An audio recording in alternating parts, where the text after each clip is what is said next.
Good morning, good evening, good afternoon. Welcome aboard the Max Afterburner podcast, sponsored, powered by the No Fallen Heroes Foundation Network, everything, and by God.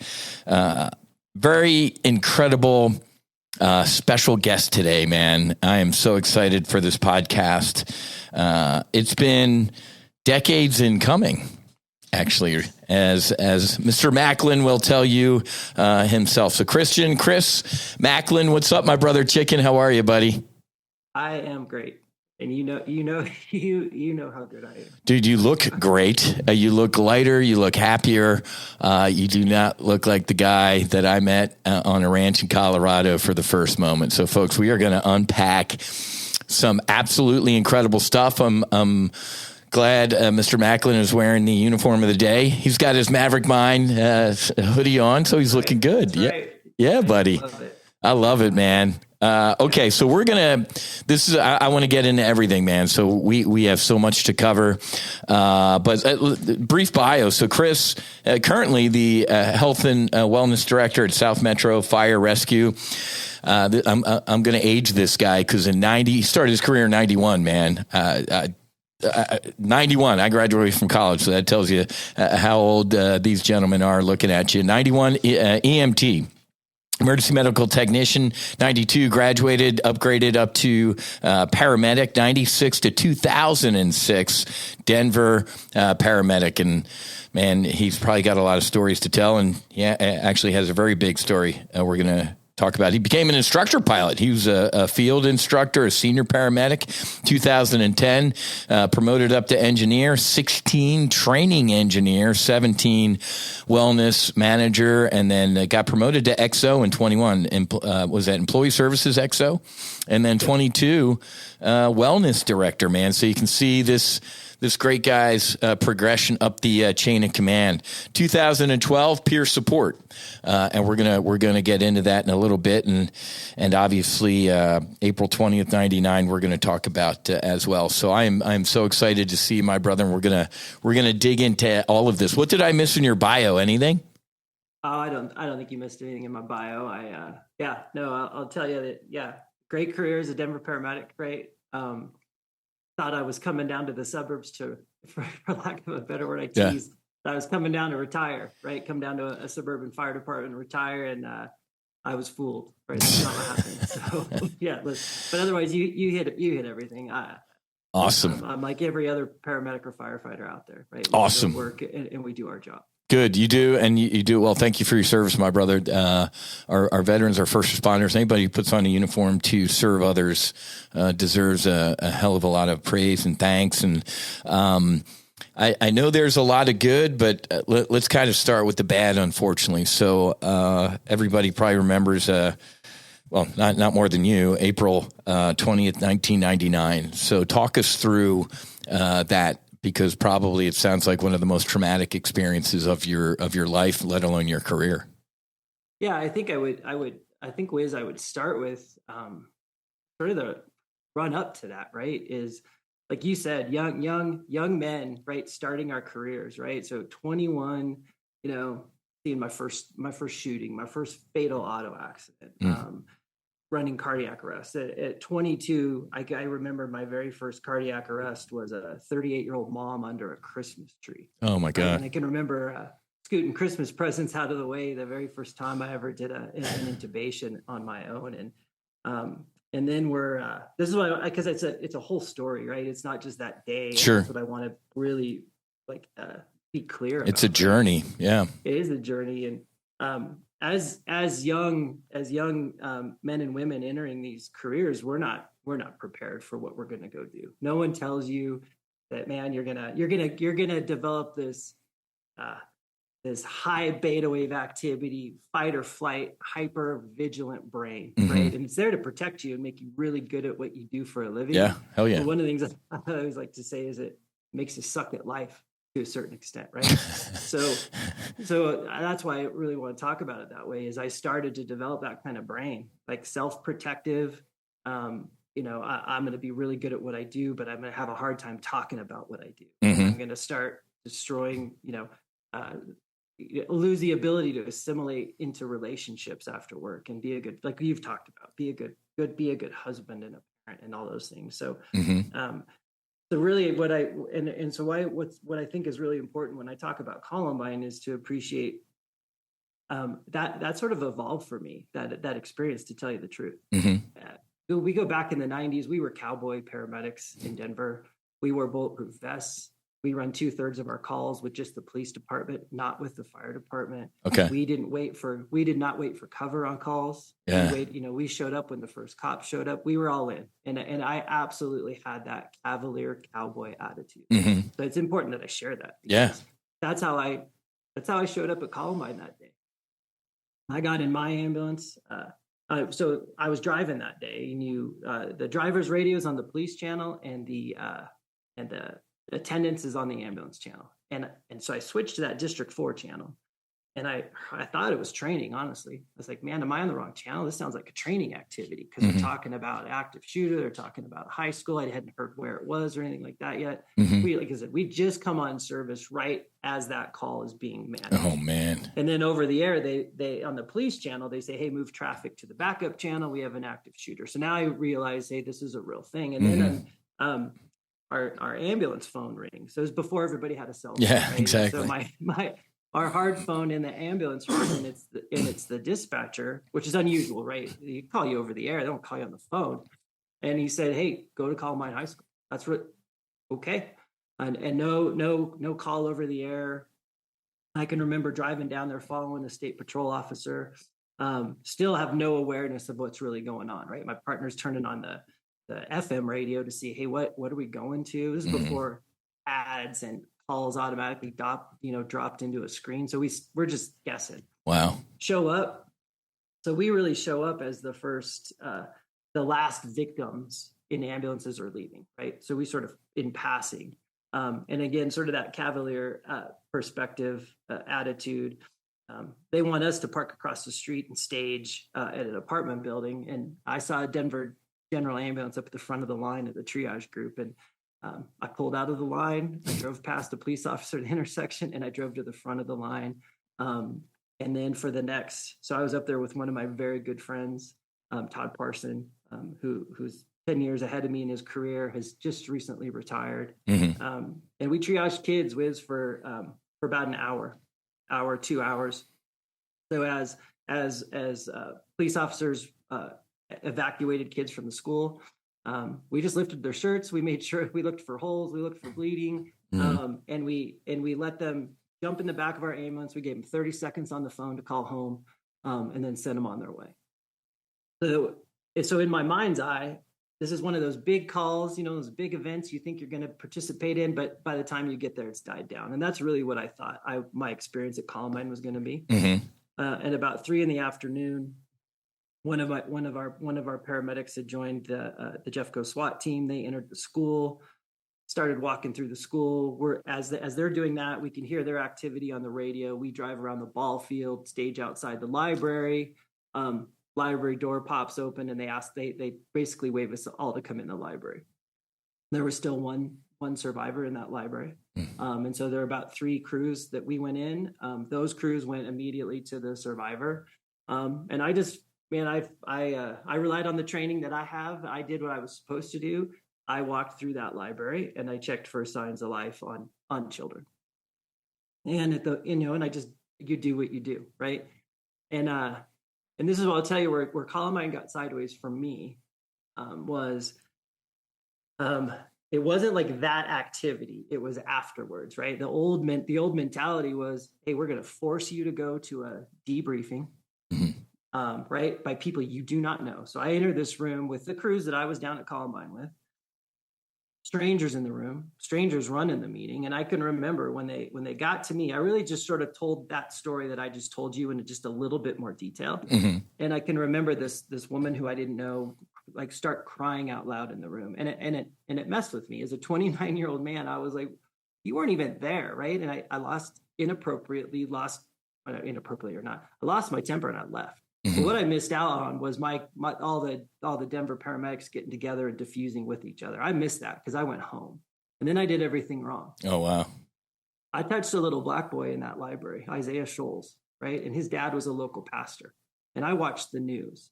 And I watched the news until 11 or 12 o'clock that night. And I watched Isaiah's dad on the news at Leawood Elementary School, waiting to be reunited with his son. And I can remember screaming at the TV, would someone tell him his son is dead? Oh, my God.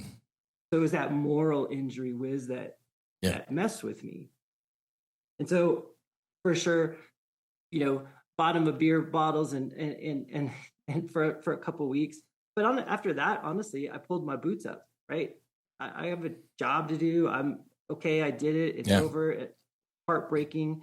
And then but what I reconciled in my own career was I didn't want anyone to ever go through what I went through after that, right? Which is really why that was why I got involved in peer support, why I always became that. I tried to always reach out to folks. I became the expert at dark humor after calls, right? Anything I could do to de-escalate, all that stuff. And what I didn't know that Columbine was still in my head, to tell you the truth, until obviously my whole career, right? I lost my marriage to the mother of my children because I lacked the ability to assimilate or talk about what I did for a living. We had no communication skills, and we just grew further and further apart, and then drinking to the bottom of a bottle, ugly. Your stuff comes out ugly at the end. I'm in a new marriage, and we're a blended family. And I never told my wife that I was at Columbine. Oh, wow. There was a documentary, not a documentary. There's a movie about Rachel Scott, and she was one of the victims. And I don't know if you ever saw that. Absolutely. So I remember when the movie came out in the theater, and I was like, I'm not, nope. And that's what I started to think, why is that bothering me? So she wanted to watch that movie, Whiz, and I didn't tell her. I didn't tell her that I've been to Columbine. I didn't tell her that experience. And we watched that movie, and man, I bawled like a baby. And she's like, why didn't you tell me? And so that's when I knew that it was bigger than I thought it was. And and that's really that, like, that you appreciate. I just kept stuffing stuff in my backpack. Right? Compartmentalizing, man. Heavier, push it down, and heavier and heavier. And and so for sure, it's funny, right? And I know we're going to get there, but I look at it so differently today. My experience. Wow. Wow. I feel so differently today. What an incredible segue, man, because, right. I'm grateful for my suffering. So let's fast forward a little bit, to psychedelic science. Psychedelic science in Denver. Sounds like your chief got an invitation to go hang out with a bunch of hippies and talk about psychedelics. So, and apparently, I don't know if that resonated or not, but talk us through the story of how you and I met. That's pretty cool. Yeah, truthfully. So we had a broker that lives, we have a large jurisdiction. We serve about 550,000 people out of 30 stations. And a broker that lives in our jurisdiction had reached out about this event because, like, news is not new, but today, contemporary, new and emerging science, right, around. And specifically, he had awareness of this dinner that was for vets and first responders. And so my chief came to me and said, this is my wheelhouse, right? We've had a track record of sending getting our medics to ketamine and some other things. So it's been on our horizon, right? So he said, hey, I want you to go to this. So I called the broker, a guy I'd never met before in my life, met him for coffee. And then he and I we went down to that dinner. I had no idea what to expect. I had two things, right? I know I told you this. One was because to enter that dinner, you had to walk through the vendor section, right? I was dumbfounded. Like, the vendor section was so big, so professional. So it was not what I expected. What were you expecting? Were you expecting like rugs and dreads or mala beads? Yeah, I didn't appreciate the progress and sophistication of what was truthfully, right? Wow, there's a compliment in there.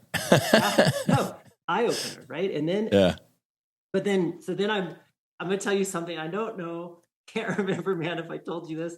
Up in the mountains, but so I'm sitting in there and trying to, like, who's who in this room, right? Because it didn't look like there were a lot of vets and first responders like me there, right? So based on all that, and I think I remember, I didn't know what to expect. and I felt like I had a button up dress shirt and slacks on. Like I felt like almost felt like, am I a narc? Right? He's a Fed. You walked by, and this is that a-hole, cynical, bad brain. Like, who's that happy dude in the flight suit? Right? In my brain, like, who is this guy? True story, right? Yeah. So I can remember they asked at some point in that test for people to stand up at the very beginning if you're a vet and first responder. Mm-hmm. There weren't a whole lot of us there. I think there were close to 500 people at the dinner, and there looked like there were like 30 of us. Mm-hmm. Honestly, it wasn't a lot. And I think they go through those, introduce folks, and I think Justin spoke before you, and mm-hmm. Justin Lepre, and his story for sure rang. There's some similarities there, right? Risk taking. I mean, I was that guy, right? Joined our armed SWAT team, risk taking behavior, like mm-hmm. all that stuff during my career. So that I was like, oh, here's a guy that has, soldier, comes back to Austin Fire, does these things. Mm-hmm. So I'd always connected all my junk to the job. But mm-hmm. when you got up there, man, and that's what, and I know you know this, right? Because I already told you once, is you told your story. And specifically, when you talk about your sister and your father, and it connected all these dots for me in that moment, because I could finally acknowledge that, man, I've suffered from loneliness since my parents got divorced and my dad left our home since I was 5. Yeah, I reconciled. You completed the path that. It's a journey. It's from the day I came out of the womb to today. It's not these 32 years in my career, right? Mm-hmm. It's this linear thing, and it's how everything is so interconnected. Mm-hmm. So, leading up to that in my own mind, I was desperate for help, but I didn't tell, and nobody knew that. Yeah. Nobody knew that. I told you this, I had this the mask job that's important. I care for people. My job is to take care of the men and women that serve. So when you I can't remember this, you said things that sort of erupted in the room, and I'm sure you remember this. You said, when you died on the floor in Mexico. I said, and the room erupted, and I was like, what are they? I had no idea, because the broker I was with, he didn't know either. I was like, what are you talking about, right? Ego. I get it now. I got it. You got it now. Yeah. And then the second part was when you talked about seeing them again, and your dad's smiling again. He didn't smile. You told me he didn't smile for 6 years, and he's there, and I remember you saying that they left, and you're crying and screaming for them to come back. Oh yeah. That's how this is imprinted in my head. Wow. And that they came back, and they dissolved into the universe, into your kids, and into my Susie, and so I was like, that is it. That is it. That is what I have been desperate for. That's what I need. And I told you this too. I got in the car. I was anxious to go to this thing. My wife knew I was anxious to go to it, and I got in the car and I called her and I said, I just heard it. I just found it. Wow. This is what I need to do. And I spent a couple weeks contemplating. I was reading. I was on No Fallen Heroes, reading, watching the primer for the documentary. I was on Justin's heroic path to light. I was downloading Huberman's psilocybin podcast. I'd been on Johns Hopkins site before because of some of the ketamine research, and sure. Back on there, and finally filled out that application. The grant request. Yeah. Wow. And and similar, right? I just yesterday, I know I texted you guys this. Yesterday I listened to you and Brent. Good old Brent. I watched you and Brent, right? So you guys took up a couple hours of my day yesterday. And I did. I literally, I legitimately cried and laughed, and it was awesome. But just like Brent, I reconciled, like that. Hey, there's other people that are much more in need than I am, and that and they deserve it first. And so I really just sort of started to distance myself, but meanwhile I was getting work. Oh man. And so that similar to him. I'm sorry, I didn't want to step on you there, Whiz, but similar to Brent. And so when we were, and I know just crazy the way the universe works, right? Like, or not. On the plane, on the way to San Diego, I get Nicole's email. Yeah. Right. So I think I was maybe 3 or 4 weeks before the retreat. And man, I was like, oh, like it it hit hard. Like, this is real. And you guys know how nervous I was. I was terrified. Yeah. And from that moment, I was nervous. So from that moment, let me ask you, because I ask anybody who's done the medicine work, did things start to change? Did you notice things changing once you read Nicole's email and said, man, I'm going to do this?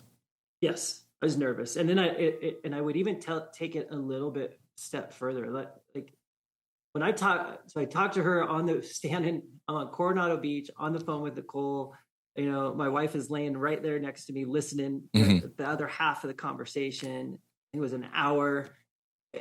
Look, I was all in already. I knew I was all in. And I said, but I have to ask my wife and let me call you back. And I hung up and she's like, you want to do it? And I said, yeah. And I called Nicole back right away. But so not only like, oh man, this thing is that I've been searching for, but also almost, this is going to sound weird.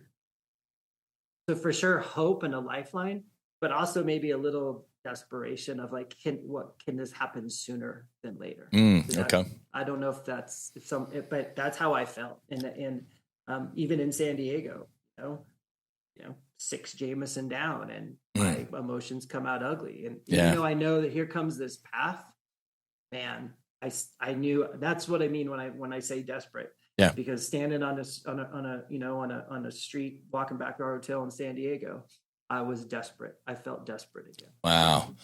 Well, guess what, man?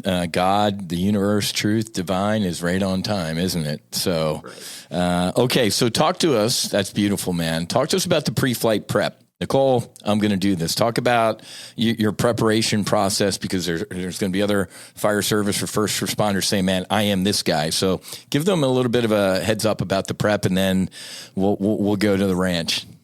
Yeah. Which you almost didn't pull in the driveway, but we'll get to that. So go ahead. Talk about the prep. Yeah. The prep was, again, same, like nervous, right? In my own research, right? Running 100 miles an hour, going back to the podcast, the Huberman podcast, back to what I already have available. The 26-page PDF on 5-MeO, the call, the second call, the journal. I bought my first journal, right? I bought my first journal, not one. Fantastic, buddy. I love that. And folks, so real quick, listen to the prep. Right? Because some people are like, oh, I tried mushrooms one time. It was an awful experience. I'm like, okay, no setting, no pre-flight preparation, right? You just, like, before you go for a call or I go fly on a mission, man, you brief, you do your research, man. You don't go into this stuff blind. This is not recreational for the faint of heart. You wanted to do some heavy cleaning, man. And you did your prep. Yeah. It's 100% serious. Right. Yeah. And it really is. It is I'd call it a rescue medication, man. It's epinephrine in a cardiac arrest. I mean, and that's what it is. And I don't think you're right. You're spot on. So that the prep, man, because you start, the prompts, you're answering questions, you're digging into why are you doing this? You're being told what to expect in general terms. You're learning, this, right? And so many of those things stuck, right? They stuck from the beginning. Trust, let go, be present, right? And I don't know what the name of the phrase, but right, but I love you. I'm sorry. Please forgive me. Apollo. Nicole knows it. Yes. Yeah. But things like that, like you sit with those things and you start to not only like you start to understand them, even though we haven't gotten there, right? In some ways, the preparation is just as critical as the journey itself. I remember having to come up with my 5 intentions and my 5 questions for the medicine. I mean, the prep itself is therapeutic. I agree. And so And Nicole, shout out to Nicole. She's fantastic. She's a gift from God. She's a portal. She's literally an angel on earth who helps uncover all this stuff before, and then airborne. She's the flight instructor. We can get into that too. But so I'm so glad the prep went well. Yeah, it was great, and I was all in too. And that's what I would. I mean, yeah, from an advocacy perspective, I would always like that's the thing. Be all in, right? Jump in. You Full throttle. Plug your nose and jump in and give it a shot. Because yep. For me, the other thing that I think I helped reconcile with was it helped. Well, all that shit's in the front of my head and not where it belongs. Mm-hmm. It helped me organize it almost, right? So I'm thinking about it. Perfect. It's still here. I'm ruminating on it, but I'm ready to talk about it. Well, and you know, like we say in the military, no good plan survives the first shot from the enemy, right? But in the thick of it, which we'll get into, you can reach back to that planning process and go grab some stuff that you had prepared, right? Had you not, I could see how it would be a little kind of overwhelming, like, holy shit, I'm in a dogfight right now and I don't know what the fuck I'm doing. So, all right. You get in your car and you drive up to the Do Good Ranch, man. Give us a little bit of a brief on that. Yeah, I think it was crazy that I mean, but we all had long travel days, right? But it was unique, I think, because I drove since I was in the state. Yeah. And on the way there, just nervous, right? I'd take a work call, you know, awkward even being on the call. I was super distracted. The medicine man called me. It lasted a minute. That was terrifying. I think I told you that. Yeah. I heard it again, right? Trust gives you what you need, not what you want. I think I told you so. Then I cried in the car for the 30 minutes after that phone call I couldn't, and I didn't know why. Yeah. Right. And then, so I finally get close. And because you know this, it's a constant in your career field as well as, man, we're on time to everything. Oh yeah. Right. And if I'm not 10 minutes early, I'm late. Mm-hmm. So I arrive about 30. We're supposed to show up at 1600, right? And I'm there at 15:30. I'm like, I'm early. I was terrified. So I drove past and I drove down the road and I'm looking, there's no other roads as you go that direction. And so it's a dead end, buddy. So I back into some rancher's driveway or dirt road, and I sit there. My hands were wet. I was terrified. Wow. And I was like, well, I'm here, right? And then I still showed up 10 minutes before. Mm-hmm. I pulled up and I parked in the driveway, and I texted Nicole that I'm here, and she said, "Go on inside and make yourself at home." Well, great.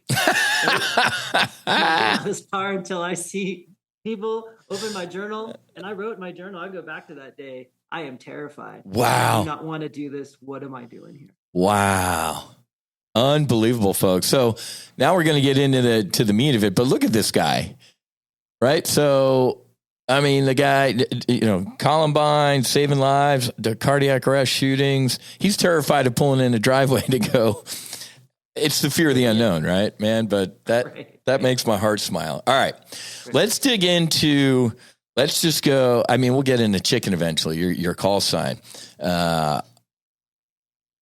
Let's get into the journey, man. There's no other way to do it. So after, we're doing our fire ceremony, and Dr. Jeremy, another gift from God, an angel literally on earth, and the way he does everything. But let's just say, let's go journey, man. You take the psilocybin, you take the sacred medicine, and let's rock. Give us your psilocybin debrief. Man. So I wanted. There's one thing that's really important I wanted to share with you, because it was another connection for me, and I have to tell you how I received it in the circle first. Because when we reintroduced ourselves. Yep. And it was generational, right? You introduced your parents to the medicine, right? Your parents' names, and yep. Yes. Mm-hmm. I still, I'm like, I don't get it. Why are we doing? So real. And remember, mine was, I'm Chris. I didn't do that. That's right. Oh, I forgot about that. I'm going to own that, because I was still like, forgot about that. Why is everybody introducing themselves this way? To the medicine. Yep. Correct. Okay. I did in my journey, my brother. I did. Yeah. And so, oh my gosh, I was terrified. I was so prepared. I had my dry bag because we knew it was going to rain. I never told you this yet. I've been to contoms. I've been to SWAT medic school. I've been to all these schools. I had a tourniquet. I had my Israeli bandages. I didn't know what I was walking into, but I had those at the bottom of my dry bag. I was prepared. Oh my God, man. Yeah. So I think it's important, like the anxiety, like that anxiousness I had. And I can remember this as soon as I started to feel anything. I think I might've been the first person in the bag, right? I was like, I'm going to go over there and get settled. Mm-hmm. And I remember. I think Coco bailed first. Okay. I remember that the ladies were going to use the restroom, and Jamie, she walks by, and I didn't know what to do with my sleep shade. Remember? And I was like, I said, Jamie, what do I do? What do I do with my goggles? I didn't even call them by goggles. You don't have to use them. You do whatever you want with them. I put him. I had a hoodie on, so I had him in my hoodie, and I was holding on to him the whole time, because if I need them, I got to know where they are. I just want you to know how prepared. Jesus, man! Was. Wow. And then it just happened. How long would you say after taking the medicine to lying on your back on that? So we're all outside, as many of you know. We are a beautiful night in Colorado in our sleeping bags. It was a little chilly, but how long did it take for the medicine to start? For you to go, all right, I'm getting in here. Oh, 30 minutes. Yeah. An hour. Okay. And then I remember, I think that as we were all getting situated, there's still more moving around, the clouds, the geometric shapes. For me, it was like the fluorescent, like algebra behind the clouds, and it was down here. Mm-hmm. It was like the Truman Show. It was like right here. No shit, man. I saw the same thing. The clouds kind of came down to meet us. I could have I could have popped my head up. Yeah, man. Love it. And then we were connected, and I know that you guys were like, "What is he doing?"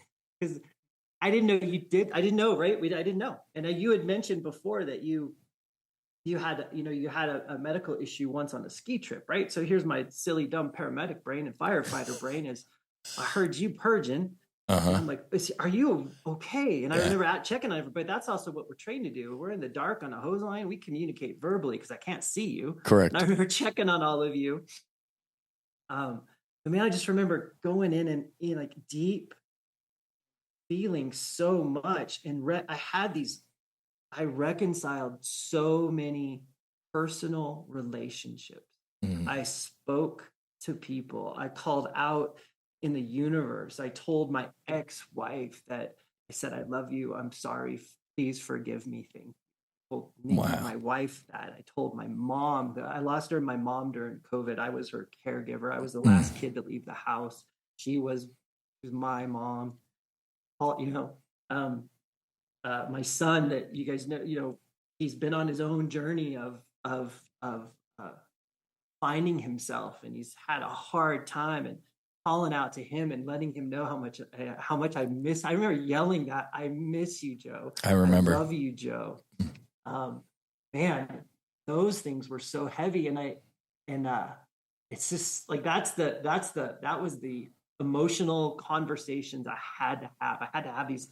And I remember I had a moment too, where I was like trying to see, like, where are they? I need to see them right now. And then I also had a moment where sort of reconciling my whole last decade or so.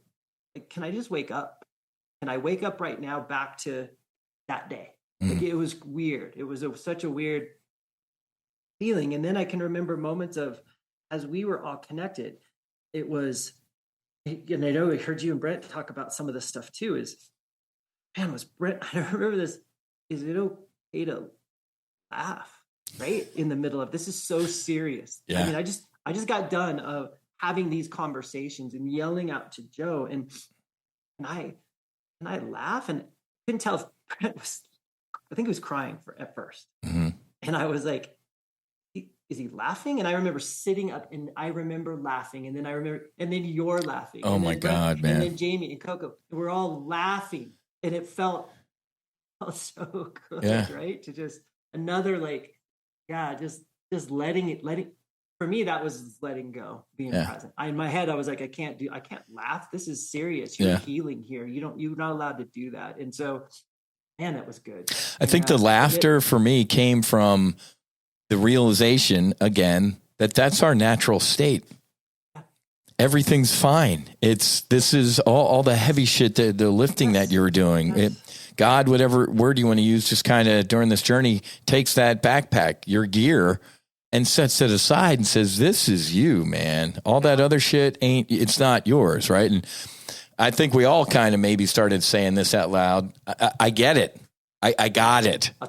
Couple times, right? We did. And you know what? That's why I wanted to make sure I took it back to the fire circle. Because Whiz, that's what I said in that moment. I said who I was. I said my father and my mother's. I said where I came from. I said my paternal and maternal grandparents' names out loud. And that's when I said, I got it. Wow. And it takes you back to all the way to maybe one of those first calls with Nicole where she said, this isn't just for you. This is generational. Yes. That's my, I got it. That's where so when I was yelling, I got it.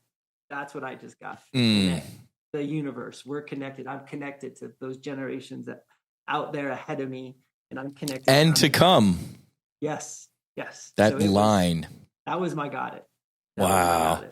Dude, that what an incredible experience, man. Did you ever feel the need to purge? Did you purge, or was this?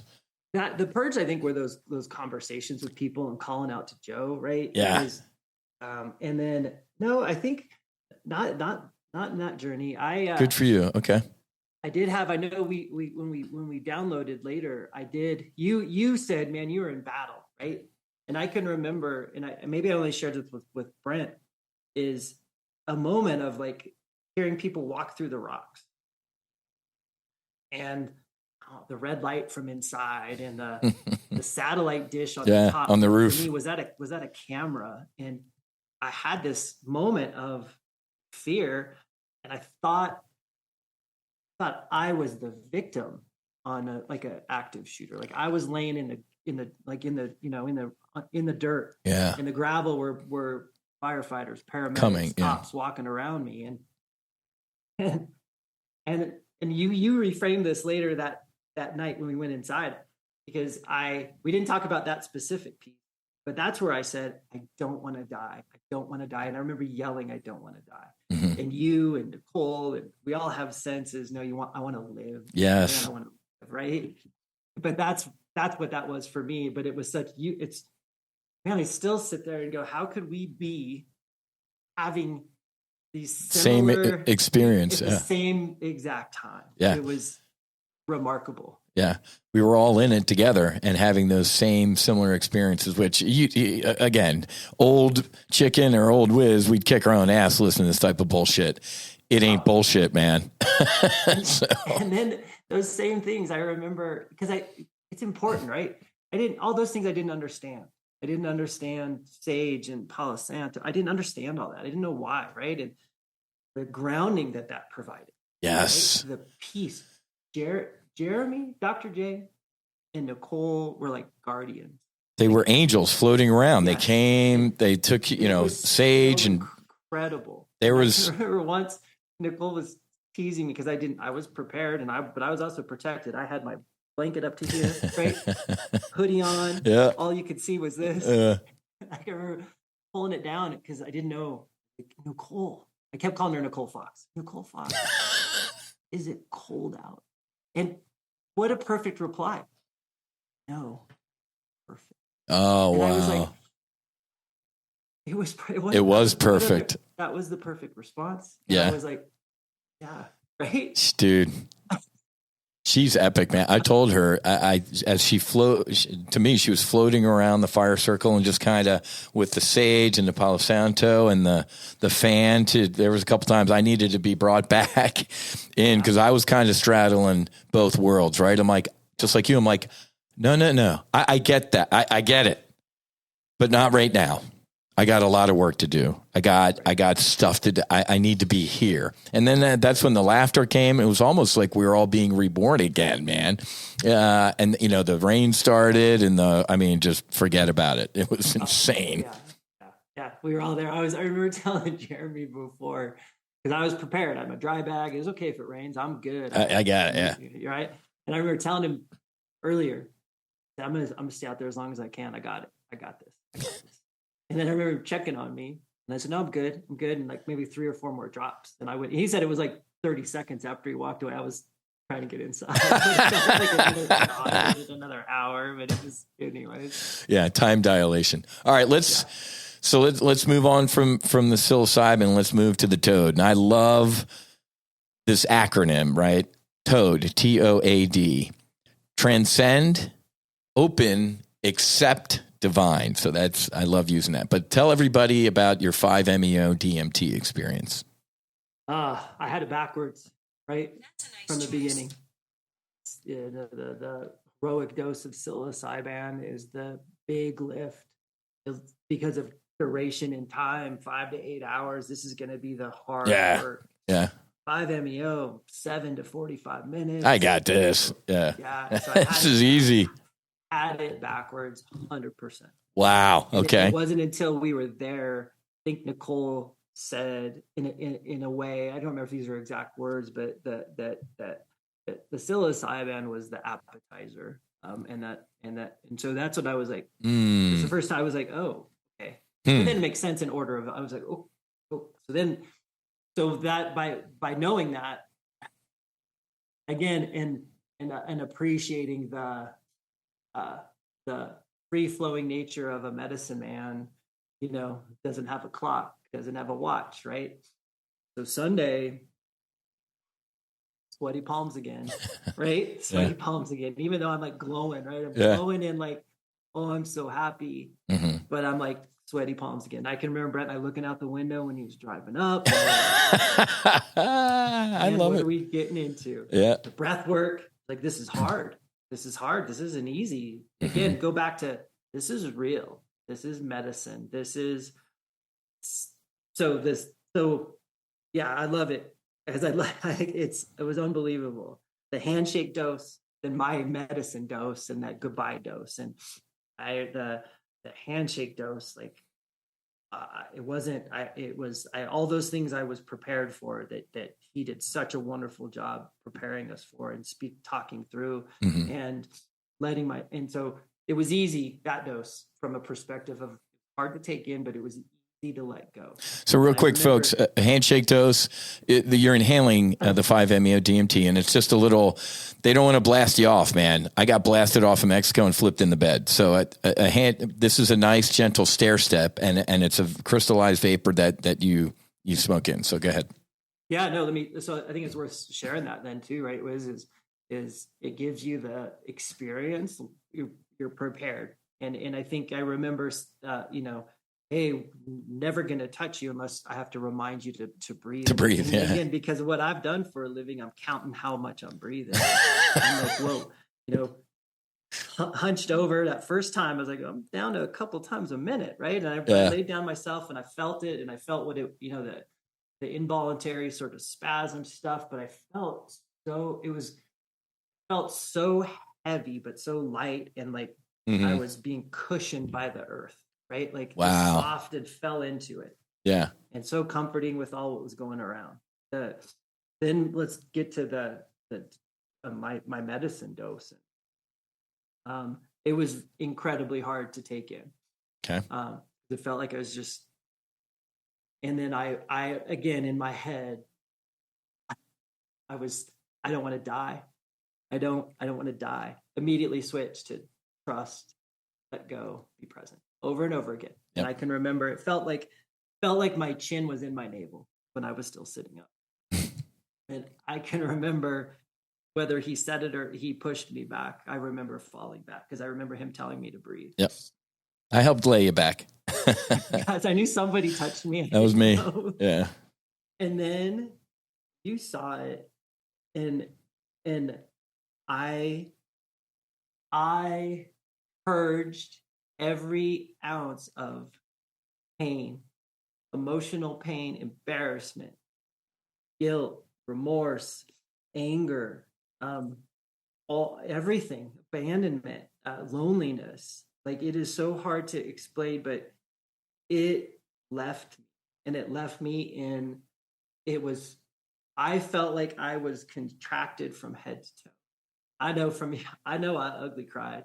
I don't remember all of it, but it was the most tremendous purge of negativity, of all of these emotions that we want to have, but I'd been holding on to forever, gone. And I remember when you are coming out, you come out quickly, right? And so as I coming out, I'm still ugly crying. And I looked up at you and I grabbed your hand and you were crying and I was crying. Yeah, buddy. And I looked up at Brent and Brent was crying. And I was like, what did I just do? The toaster was right? crying. But oh my gosh. I don't know how long it lasted, but it was all of it. And I've tried to explain, it's so hard, right? It's so hard to explain to other people. Like, it was so powerful. It was unbelievable. And so for a visual, what I've tried to, you remember the movie The Fifth Element with Bruce Willis? Yeah. Oh yeah. And that she's that spirit, that angel, right? And when it's that scene where she's between fire and water and right in earth and the wind, and yeah, and that white light purges and she pushes all the darkness away from the universe. That's the visualization I have to give people, because that's what it felt like. It felt, because it felt like it came from here. Your soul. Yeah. And I remember medicine man told me go outside. Remember that, right? Go outside and stand in the sun. Yep. Oh man. New eyes. Oh, it was beautiful. Reborn. And then the goodbye dose was just like, it was legitimately that. It was like, you did it. You got this. Yes. It was like, you did this and you're safe. And I'll share this one other thing about it, because I sat with it for a second. It didn't last long. Remember, I texted the group that I walked outside. Brett and I were going back to our dome. And I texted that picture of the moonlight over the dome. Oh my God. Yeah. The album cover. It's like Pink Floyd or something. In that exact moment, I walked outside. I couldn't explain it. I felt completely flat. Zero, no emotion. No happiness, no peace, no sadness, no. It was it was brief. I was like, is this it now? Is this me now? Like, I'm flat. And I looked up and I took that picture. And then by the time Brent and I were in the Geodome, we were, and my very first, you take our phones, right? We take our phones. We give our you volunteer, yeah. But you can see how it could be a shit sandwich. But you don't want to. You want to focus. Crazy. Disconnect from the outside world. I remember calling. The first thing I did was call Nikki, and I said that the first words out of my mouth, because she wanted to know everything. Yes, and right now. Just let me say this, and I said I love you. I'm sorry. Please forgive me. It would fall in and you know all of it. And I texted my dad and I told him that this saved my life. Texted both my kids right away the same thing, that I love you. I'm sorry. And my son was like, "You okay? What the fuck's up?" Yeah, Dad's off his rocker. Holy majoli! It was and then like that. Then the other thing, right? Like the world, the universe, the chicken thing, right? Like still, it's so hard to reconcile, because like everybody's like, it's coincidence. Nope. Flipping chicken jumped in my lap, and I finally told you guys my truth at the fire circle during the day, right? Yep. Yeah. We were preparing for the night. We're in kind of sitting around the fire, broad daylight. Fucking chicken jumps on his lap. I remember Jeremy looking at Ty and saying, "Those are Ty's chicken. He's been begging a chicken to jump in his lap." That's never happened. I guess it's my it's my spirit animal. My spirit. And then I do remember that one moment. Nicole said I did it twice. She said once when she walked by, I pulled it down. I pulled the blanket down. I said, "Where's my chicken? Where's my chicken?"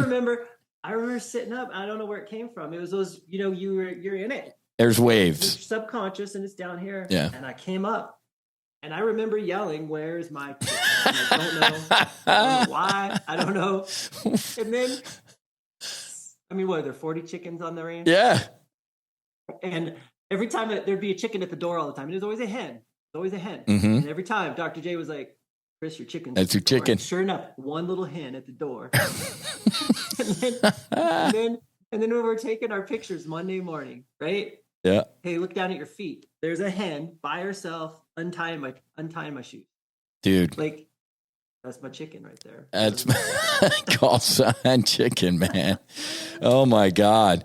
So bro, from you showing up, from me meeting you to Friday to leaving Monday morning, for me, let's go back to your toad. Holding space, right? Holding space for somebody doing the medicine is an incredible honor to hold space. But I saw it in you, in your big dose. I saw everything you just rattled off leave you.